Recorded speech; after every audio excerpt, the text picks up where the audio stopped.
Ya, kita akan membahas kasus yang mengejutkan banyak pihak ini bersama pakar perkembangan anak yang juga Ketua Lembaga Perlindungan Anak Indonesia, Kak Seto Mulyadi atau Kak Seto ya. Assalamualaikum, selamat sore Kak Seto. Waalaikumsalam, selamat sore. Sehat ya Kak Seto? Mbak Isa. Ya. Dan juga psikologi forensik ada Mas Reza Indragiri Amril. Mas Reza? Assalamualaikum. Waalaikumsalam warahmatullahi wabarakatuh. Sehat ya Mas Reza ya? Alhamdulillah. Dan juga Kapolres Metro Jakarta Pusat ada Kombes Pol Heru Novianto. Selamat sore Pak Heru. Ya, selamat sore Sofyan, Tisha. Oke, kita ketemu lagi sore hari ini Pak. Kita akan mengupdate terlebih dahulu informasi dari pihak kepolisian hingga saat ini penyidikan yang sudah dilakukan pihak kepolisian hasilnya seperti apa Pak? Dari hasil penyidikan kami, semenjak kemarin sore pelaku sudah kita naikkan statusnya menjadi tersangka. Hal ini kita lakukan karena bukti-bukti yang kita dapatkan dan bukti petunjuk sudah menguatkan sehingga pelaku ini sudah kita naikkan menjadi tersangka. Ya. Gitu, Sofyan. Nah, ini kan akan dilakukan pemeriksaan kejiwaan terhadap pelaku, terhadap tersangka. Apakah hasilnya sudah terlihat? Belum, Tisha. Jadi hari ini kita mengirim tersangka ke Rumah Sakit Kramat Jati untuk malam ini diobservasi. Sedangkan untuk pemeriksaan dokter psikologi dan psikiater itu baru dilaksanakan besok pagi. Dan pelaksanaan pemeriksaan ini kami yakin tidak sebentar, tidak sejam 2 jam. Kami dokter pasti akan minta waktu yang cukup lama karena untuk menganalisa penyakit atau psikologi ini pastinya membutuhkan waktu yang tidak sebentar saja. Ya. Karena kesehariannya dari siang, pagi, sore itu dokter nanti yang akan menentukan. Gitu, nah, sebelum dibawa bertemu dengan psikiater, kita ingin tahu bagaimana sikap ataupun respon dari tersangka ini ketika di kantor polisi. Apakah menunjukkan penyesalan ataupun ya biasa saja seperti tidak melakukan apa-apa sebelumnya? Semenjak di kantor kami 2 hari ini, kalau kita lihat perilaku dari tersangka ini, tidak ada kegelisahan, tidak ada resah atau tidak ada galau, seperti biasa. Dia seperti biasa, kita layani dia sebagaimana seorang anak, kita tidurkan bukan di sel tetapi tidur di ruangan, dan ruangan itu ada kasur. Saya tanya, kamu nyaman di sini? Nyaman Pak. Kamu ada yang kurang di sini? Enggak Pak, kita alhamdulillah tidak ada keresahan atau tidak ada rasa takut, sehingga pemeriksaan di kita berjalan lancar dan alhamdulillah sekarang ini kondisinya masih sehat, bagus, dan kita kirim ke Rumah Sakit Kramat Jati. Gitu Tisha. Baik. Ya Pak Heru, selama pemeriksaan apakah si tersangka ini didampingi orang tua dan juga apakah sudah digali sejumlah informasi dari orang tua dari tersangka ini? Ya, selama pemeriksaan kami melibatkan Bapas, kemudian ada pengacaranya dan ada kedua orang tua selalu mendampingi. Selama pemeriksaan juga alhamdulillah tidak ada hal yang susah karena tersangka ini ditanya selalu menjawab dan jawabannya reality, tidak berbelit-belit. Dan memang tidak susah kita untuk komunikasinya. Oke. Gitu, Sofyan. Saya ingin ditahan dulu ya Pak Heru ya, jangan ditutup dulu sambungan komunikasi kita. Saya ingin ke Bang Reza. Bang Reza sebagai kriminolog, Anda melihat ini seperti apa kasus ini? Seorang anak umur 15 tahun setelah melakukan pembunuhan tidak ada rasa seperti ketakutan, biasa-biasa aja, bisa menjawab langsung straight to the point? Tentu untuk mendapatkan potret tentang kondisi psikologis seperti disampaikan oleh Pak Kapolres harus dilakukan pemeriksaan. Tetapi menyimak pemberitaan di media, termasuk beberapa kali berkesempatan berkomunikasi dengan Pak Kapolres, apa yang beliau sampaikan, apa yang media beritakan mengingatkan saya pada hasil penelitian memang. Bahwa getir anak-anak semacam ini ternyata boleh saja dalam dirinya itu berkembang kondisi psikologis tertentu yang masyarakat awam sebut sebagai psikopati. Orangnya disebut sebagai psikopat. Tapi kalau kemudian pelakunya masih berusia kanak-kanak, ada istilah yang berbeda, yaitu callous unemotional. Apapun istilahnya yang kita pakai, callous unemotional kah atau psikopatikah, benang merahnya sama. Yaitu orang-orang yang memang memiliki kekejaman luar biasa sehingga sampai hati melakukan pembunuhan di luar batas kemanusiaan. Tapi pada saat yang sama juga memperlihatkan adanya tabiat yang kontras, yaitu seolah-olah sangat tenang, tidak punya penyesalan, menganggap bahwa ini sebuah situasi yang normal-normal saja, tidak dibutuhkan adanya sebuah pengakuan saya bersalah, betapapun saya tahu bahwa ini salah. Bermasalah dan salah adalah dua persoalan yang berbeda. Jadi ini peristiwa yang menggemparkan, menakutkan, bagi saya mengundang amarah sekaligus rasa sedih. Tapi kalau kemudian kita baca literatur, harus saya katakan ini bukan merupakan kondisi yang sungguh-sungguh baru kali ini terjadi. Kondisi kejiwaan semacam ini sebagai sebuah latar belakang perilaku jahat sudah lama menjadi bahan kajian. Dan ini kasus seperti ini baru pertama kali di Indonesia menurut Seingat saya kasus sebutlah pembunuhan yang pelakunya adalah memiliki tanda-tanda psikopati atau callous unemotional dan berusia kanak-kanak baru kali ini. Kalau pelaku pembunuhan yang psikopat dewasa sudah cukup sering itu masuk dalam pemberitaan. Tapi kalau kategori usia anak-anak baru kali ini. Oke, ini mungkin kita harus menjelaskan juga ke pemirsa, meskipun kata psikopat itu sangat sering sekali terdengar supaya orang tidak salah paham begitu. Psikopat itu seperti apa sih sebetulnya ciri-cirinya, terutama pada kasus yang kita bahas, kasus anak-anak, seperti apa kecenderungan mereka? Tadi kita sudah bahas ya tentang empati yang tumpul, rasa penyesalan yang bisa dikatakan tidak ada. Tapi pada saat yang sama kita juga tidak bisa abaikan orang-orang semacam ini memang memiliki kecerdasan di atas rata-rata. Kenapa? Salah satu penanda psikopati adalah perilaku atau sifat yang manipulatif. Kita bisa bayangkan, saya bisa melakukan manipulasi hanya kalau saya memiliki kecerdasan. Bagaimana kemudian saya bisa memperdaya lawan bicara saya? Bagaimana saya bisa menaklukkan dia secara psikologis kalau saya tidak memiliki kecerdasan dibandingkan orang banyak? Itu yang kedua. Yang ketiga, Dr. Robert Hare suatu ketika mengatakan, ini seorang guru besar yang banyak melakukan penelitian tentang psikopati. Dia katakan, oke, seorang psikopat dari depan tampak menjadi sosok yang luar biasa, keji, kejam, tak berkeprimanusiaan. Tapi Hare mengingatkan, di balik itu boleh jadi ada jeritan penderitaan. Perasaan sendiri, perasaan tidak punya orang yang bisa didekati, perasaan orang-orang atau dunia tidak bisa memahami saya, perasaan bahwa saya ternyata memiliki dinamika yang berbeda daripada orang lain. Kalaulah ini disebut sebagai sebuah penderitaan atau dinamika psikologis yang tersembunyi, itu yang menurut saya sangat penting pula dalam kasus ini diungkap. Baik, baik. Saya menggarisbawahi ada ternyata di balik orang yang psikopat ini, di balik wajah yang biasa saja ternyata menyimpan permasalahan, kepedihan di dalam keluarga. Menurut Dr. Robert Hare. Oke, saya akan tanyakan ke Kak Seto yang dalam hal ini pemerhati anak. Betulkah si anak ini ternyata mengalami penderitaan yang sangat pedih di dalam keluarganya, termasuk ternyata dia mengalami kecenderungan sering menonton film horor sehingga melakukan aksi seperti ini? Dijawab nanti Kak Seto ya, kita akan break terlebih dahulu. Sesaat lagi, tetaplah bersama kami di Kabar Petang.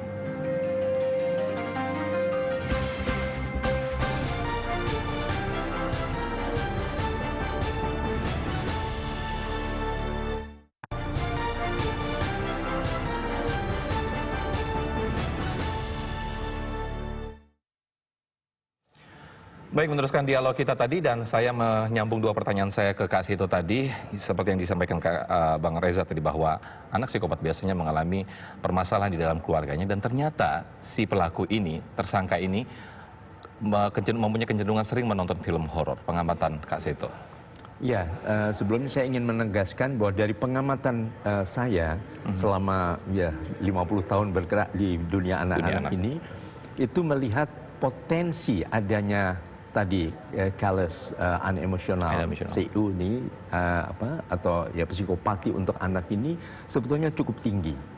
Hanya tadi sesuatu itu kalau tidak didukung oleh lingkungan yang memungkinkan itu meledak menjadi suatu perilaku yang nyata, maka juga tidak akan muncul begitu. Ibaratnya sebuah bakat, pinter main, pinter nyanyi, tapi tidak pernah dilatih nyanyi, tidak ada rangsangan untuk menyanyi, akhirnya tidak berkembang ya? Juga.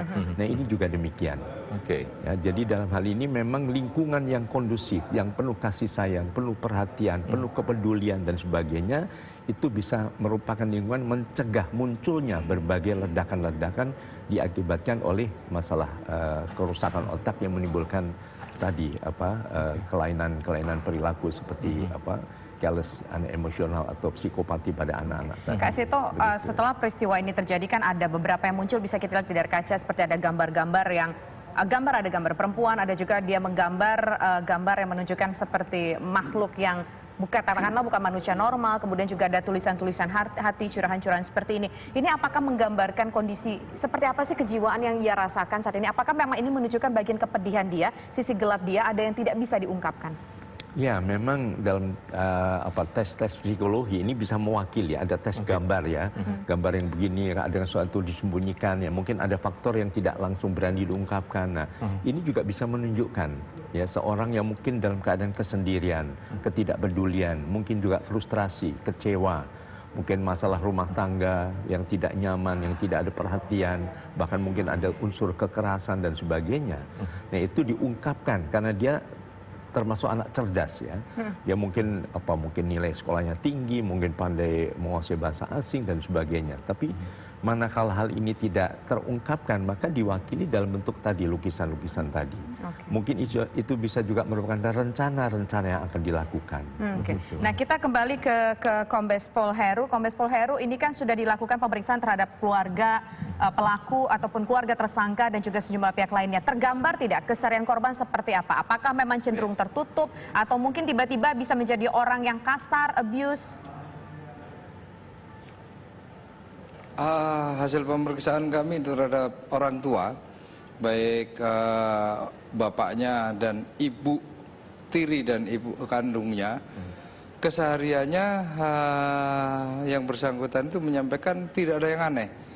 Dalam kesehariannya dilihat normal-normal saja, tidak ada yang kelihatan bahwa si pelaku ini kelihatan pendiam atau tidak, ya seperti halnya anak-anak biasa seusia dia. Iya, Pak Heru, informasinya ini si tersangka ada ibu tiri. Ya. Apakah rumah tangga atau kedua orang tua si tersangka ini sempat cerai begitu? Ya, jadi yang sekarang dia tinggal itu adalah ibu tirinya. Jadi ibu kandungnya ada di Depok. Oke, artinya si tersangka ini selama ini tinggal sama siapa, Pak Heru? Ibu tiri atau ibu kandung? Iya, bapak dan ibu tirinya plus satu adik dari ibu tirinya. Ya, Pak Heru, ini kan pemeriksaan memang sudah dilakukan terhadap pihak keluarga. Bagaimana dengan pihak sekolah yang juga sehari-hari interaksinya dekat dengan korban? Misalnya gurunya kah, ataupun juga mengorek keterangan dari katakanlah mungkin teman-teman yang bertemu dengan pelaku setiap hari ataupun tersangka setiap hari. Itu sudah ada informasi belum di sekolah seperti apa kesehariannya? Belum, jadi kami masih di internal. Ada satu saksi lagi yang kita periksa, yaitu omnya korban. Jadi omnya korban itu pada saat mencari ponakannya yang tidak kembali, udah malam, sempat omnya korban itu masuk ke dalam menanyakan mana ponakan saya. Dijawab sama si pelaku, saya tidak tahu. Tapi ada di situ melihat ada baju dari anak si korban ini. Ya, ini bajunya ada di sini, sendalnya ada di sini. Kamu tahu nggak? Kata si pelaku, saya tidak lihat.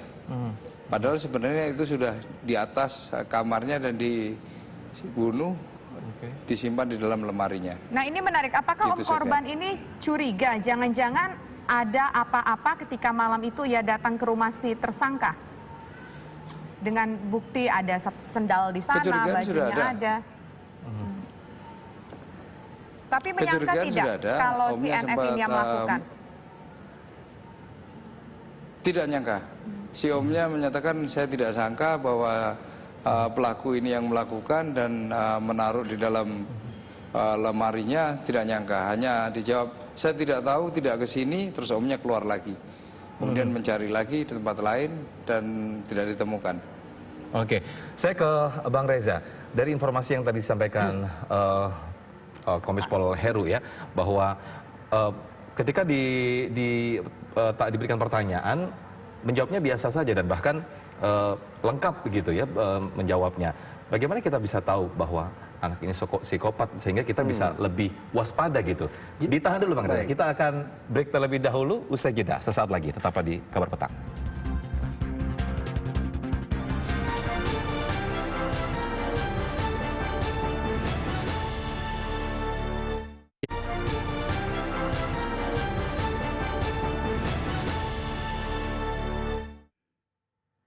Terima kasih pemirsa Anda kalau bersama kami. Saya ingin ke Bang Reza. Bang Reza, artinya dari perbincangan kita ini bisa kita tarik sebuah dugaan awal, begitu menyebutnya, anak ini, remaja ini kena menjadi salah satu penderita psikopat. Psikopat atau spesifik kalau anak disebut sebagai tadi Kak saya katakan careless unemotional. Okay. Nah ini meledak di usia 15 tahun, tapi mungkin ini juga pelajaran untuk orang tua begitu ya. Bagaimana sih sebetulnya ciri-ciri awal yang punya anak yang punya kecenderungan untuk menjadi psikopat? Ada sejumlah studi longitudinal, artinya yang mengikuti perjalanan hidup anak sampai dewasa gitu ya, terus menerus diikuti. Mereka-mereka yang kemudian mengembangkan tabiat psikopati ternyata memiliki kesamaan ketika pada masa kecil. 3 hal yang muncul dan ini dianggap sebagai pertanda, sebagai gelagat, sebagai indikasi. Dari usia berapa itu biasanya? Tergantung sekitar 3 tahun, 4 tahun, 5 tahun. Balita, pada usia balita ya. ini. 3 penanda yang bisa dilihat pada masa kanak-kanak yaitu pertama, terus-menerus buang air sembarangan. Seolah-olah tidak bisa mengendalikan kandung kemihnya atau organ pembuangan lainnya. Saat anak harus buang air, dia tidak buang air. Saat dia harus menahan buang air, tapi justru dia buang air. Satu itu. Jadi berulang kali secara terus-menerus tidak mampu atau tidak mengendalikan buang air secara baik. Penanda yang kedua adalah menyiksa hewan. Tanda petik secara kebetulan pemberitaan di media juga seingat saya informasi dari Pak Kapolres mengatakan bahwa anak ini juga tempo-tempo menganiaya hewan. 2. Yang ketiga bermain dengan api, variasinya bermain dengan listrik dan seterusnya dan seterusnya. Harus kita pahami, 3 gelagat atau 3 pertanda tadi sesungguhnya memiliki benang merah yang sama, yaitu pembangkangan, penolakan terhadap otoritas, menunjukkan kepada dunia bahwa saya mampu menguasai, saya tidak dikuasai, saya bisa melawan dan Anda tidak bisa melakukan perlawanan. Tentu saja pada usia kanak-kanak mustahil anak-anak mengatakan kalimat seperti yang saya ucapkan barusan. Anak-anak bukan politisi. Tetapi mereka akan berbahasa, bertutur kata dengan tubuh mereka.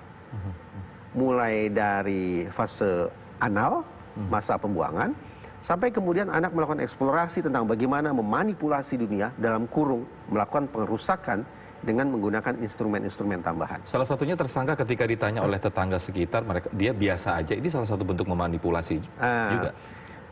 Saya tidak berpikir bahwa kita melakukan pengamatan secara seksama tentang apa sih sesungguhnya yang terjadi pada anak ini.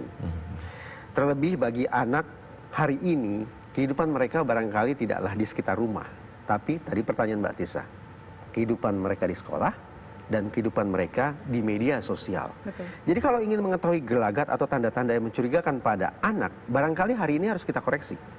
Bukan lagi dengan melihat keseharian anak di rumah, tapi di sekolah dan di media sosialnya. Itu satu hal. Yang kedua, adakah kemungkinan bahwa anak semacam ini sesungguhnya sudah mengirim pesan sejak jauh-jauh hari tentang apa yang akan dia lakukan? Gambar-gambar itu, sebagaimana tadi Kak Seto membuat interpretasi, adalah merupakan bahasa yang tidak diungkapkan lewat kata-kata tentang apa yang akan saya lakukan. Apa kondisi yang saya rasakan. Itu bagian dari ledakan-ledakan juga ya? Bisa jadi, kendati harus dibedakan. Mana state dan mana trait. Maksudnya adalah, kalau state berarti itu ledakan emosional yang sifatnya hanya saat ini. Nah dia melakukan kan pada saat itu ditanyakan oleh polisi kenapa melakukan pembunuhan, karena saya ingin saja, tidak ada rencana. Padahal si tersangka ini punya adik kecil juga yang seumuran. Terima kasih Mbak Tisa tanya itu. Kalau kita bicara tentang psikopati atau careless unemotional, ada 4 unsur yang perlu diperhatikan. Pertama, manipulasinya seperti apa, perilaku manipulatifnya seperti apa, tadi sudah kita singgung. Yang kedua adalah agresi, kekerasannya seperti apa. Yang ketiga, penyimpangan atau divine-nya seperti apa. Dan yang keempat, ini sangat relevan yang ditanyakan oleh Mbak Tisa, adalah terkait dengan perilaku impulsifnya seperti apa. Kalau memang anak ini impulsif dalam pengertian state, maka impulsif itu hanya muncul saat itu juga. Tapi kalau impulsif itu sifatnya trait, sudah menjadi watak atau tabiat, pada akhirnya dia akan bisa belajar kapan sesungguhnya saya harus mengendalikan impuls ini. Impuls ini sedemikian kuat, tapi karena saya sudah belajar dari waktu ke waktu, maka saya bisa kendalikan. Sampai suatu momen tertentu, pada hari tertentu ketika saya tidak sanggup lagi untuk mengendalikan impuls ini. Kembali, saya teringat sempat diskusi, sempat tukar pikiran dengan Pak Kapolres, beliau menyampaikan bahwa pelaku ini selama beberapa waktu sudah punya, maaf, hasrat untuk mencabut nyawa orang. Tapi baru pada hari itulah rasa atau hasrat itu tidak lagi bisa dia kendalikan. Impulsifnya boleh jadi sesungguhnya merupakan trait. Sudah ada perasaan atau dorongan-dorongan yang tidak lazim itu selama beberapa waktu.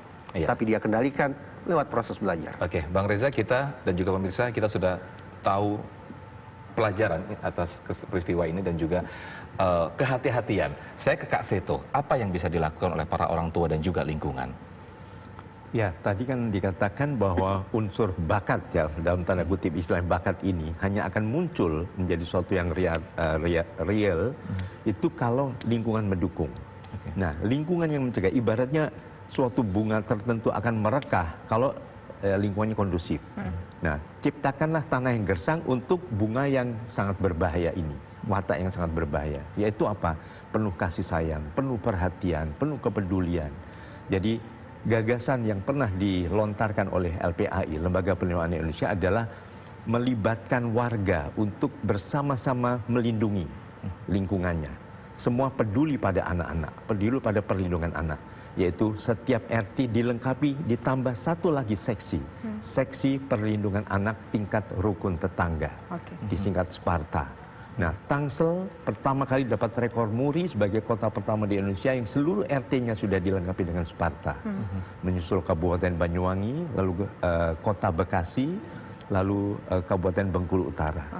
Nah, mudah-mudahan ini bisa terus dibentuk di berbagai tempat sehingga warga bukan hanya pemadam kebakaran setelah terjadi baru rame-rame, tapi preventifnya juga saling mengingatkan, saling, Bu, Bapak, ini kok kelihatannya anak ini sendirian, kok tidak peduli, kurang perhatian dan sebagainya. Begitu. Kak Seto, tadi kalau kita ada sebuah statement, saya mengutip statement dari salah satu komisioner KPAI, Bu Retno, mengatakan bahwa sebetulnya tindakan anak yang di luar batas seperti kasus ini bisa saja diakibatkan juga karena pengaruh tempat tinggal, lingkungan tempat tinggal.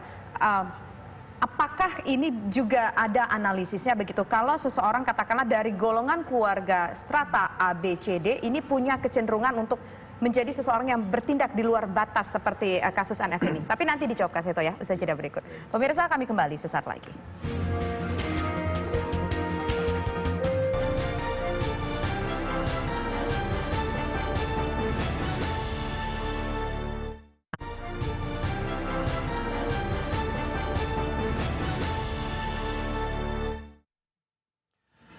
Ya, pemirsa, di sesi ini kita akan bebas bertanya. Kak Seto dan juga Prof. Reza bisa langsung menanyakan ke Kombes Pol Heru Novianto. Masih tersambung, Pak Heru? Ya, mungkin mau izin kalau boleh saya bertanya. Sofian. Ya, Pak Kombes Heru, mohon izin. Saya Seto dari LPAI sangat ingin juga tadi mengecek kondisi pelaku yang sekarang katanya di Polres. Kalau malam ini mohon izin, apakah diizinkan kami datang? Kak Seto, saya sampaikan tadi bahwa yang bersangkutan tersangka ini sudah kami kirim ke Rumah Sakit Kramat Jati untuk malam ini observasi guna pemeriksaan besok oleh dokter psikologi kita. Siap. Ya. Mungkin Bang Reza ada yang ditanyakan ataupun disampaikan kepada Pak? Sudah cukup. Nah, ini Kak Seto, saya ingin ke Kak Seto kembali lagi. Kak Seto menjawab pertanyaan yang menggantung tadi. Kalau kita lihat tadi ada statement dari salah satu komisioner KPAI menyatakan bahwa memang ini tampaknya pengaruh lingkungan, bisa juga lingkungan tempat tinggal begitu. Apakah memang ada sebuah analisis yang menyebutkan bahwa seseorang dari strata sosial A, B, C, D gitu, itu memang berpengaruh terhadap sikap perilaku menyimpang? Ya, saya tidak cenderung bahwa lingkungan itu lingkungan fisik ya, tapi lingkungan psikologis. Jadi sekalipun itu di lingkungan yang kumuh, lingkungan yang mungkin strata ekonominya mungkin menengah ke bawah, tetapi kondisi lingkungannya begitu kondusif, diberdayakan, ada saling memperhatikan, dibentuk semacam tadi seksi perlindungan anak tingkat rukun tetangga dan sebagainya, maka kecenderungan itu cenderung bisa ditekan. Sebaliknya lingkungan menengah ke atas yang serba lengkap, yang rumah ber-AC, pesawat televisi di mana segala macam, tapi kalau lingkungan psikologisnya sangat tidak kondusif. Mungkin terjadi pertentangan, pertikaian orang tua, tidak ada perhatian, bahkan kekerasan dan sebagainya, maka itu yang akan menjerumuskan anak menjadi lebih mengembangkan bakat-bakat kalau ada kecenderungan tadi, CU atau psikopat tadi. Sebenarnya dalam kasus ini, peran yang dominan ayah atau ibu, Kak Seto? Iya, dalam hal ini kasus dua-duanya. si tersangka perempuan ya? Iya, Gimana dua-duanya. Setiap anak kan perlu figur bukan hanya feminin, ya feminin, tapi juga maskulin. Betul. Jadi ada keseimbangan supaya mereka bisa mengembangkan interaksi sosialnya nanti pada saat dewasa. Bagaimana menghadapi sesama jenis, bagaimana menghadapi lawan jenis dan sebagainya, begitu. Oke. Iya, saya ke Kombes Pol Heru Novianto. Pak Heru, masih tersambung Pak Heru? Halo Pak Ya. Heru. Ya, Pak Heru, apa yang Masih, membuat ya, si silakan. tersangka Ya, ini bisa. datang ke kepolisian dan menyerahkan diri dan mengaku begitu? Ya, setelah kami interogasi kemarin, awalnya malam itu tersangka ini akan membuang korbannya. Tapi mengingat kondisi di kampung situ cukup ramai dan kampung situ memang mau jam berapa aja aktivitas manusia cukup tinggi. Akhirnya dia menyimpan dalam lemari. Pada saat paginya dia merasa bahwa saya menyerah saja atau saya jujur saja kepada polisi. Nah, disitulah tersangka ini datang ke Polsek untuk menyampaikan bahwa telah melakukan pembunuhan terhadap seorang anak. Iya. Oke. Artinya tidak ada suruhan ya, tidak ada suruhan dari temannya ataupun tetangganya ataupun ayahnya, tidak ada ya? Tidak ada yang tahu ketika dia melaporkan itu dia sudah melakukan perbuatan itu. Sekali kami konfirmasi begitu ya Pak Heru ya? Tidak ada, Oke, tidak ada. mau dengan sendirinya ya, Pak Heru ya? Tersangka sendiri yang menyerahkan. Ya. Baik. Oke, baik. saya ingin ke Bang Reza. Bang Reza, kalau tadi kita berbincang sebelum kita berdialog juga ataupun ketika commercial break, orang psikopat itu biasanya dia pintar untuk menutupi kesalahannya. Tapi justru di kasus ini kita melihat bahwa si anak ini justru melaporkan saya sudah membunuh, menghabisi nyawa seseorang. Pemahamannya begini, normatif seseorang yang melakukan kejahatan kemudian melapor ke otoritas penegakan hukum, dalam hal ini polisi, itu akan bisa menjadi salah satu faktor peringan. Karena merupakan indikasi yang bersangkutan tahu ini salah, dia menyesali perbuatannya, dan siap untuk bertanggung jawab Tapi atas ia hal mengatakan itu. puas atas hal ini. Nah, itu. Jadi betapapun anak ini melaporkan diri ke polisi semata-mata berdasarkan inisiatifnya sendiri, namun motif dibalik melapor ke polisi itu yang harus kita pahami. Boleh jadi merujuk apa yang diberitakan oleh media, bahwa melapor ini tidak disertai dengan perasaan bersalah, penyesalan, dan kesiapan untuk bertanggung jawab. Berarti melapor untuk apa? Mengingat yang bersangkutan terindikasi sebagaimana hasil studi ya, hasil studi bahwa orang-orang semacam ini boleh jadi menyimpan kecenderungan psikopati atau careless unemotional, maka patut untuk dipertanyakan apakah melapor ke polisi ini bagian dari sebuah perilaku manipulatif atau tidak sesungguhnya. Anak umur 15 tahun bisa saja berpikir manipulatif begitu? Syarat tanda petik ya, syarat menjadi psikopat apa? Harus kecerdasannya di atas Balik lagi ke poin rata-rata. itu. Oke. Jadi kita punya dasar secara keilmuan untuk menaruh sedikit banyak prasangka.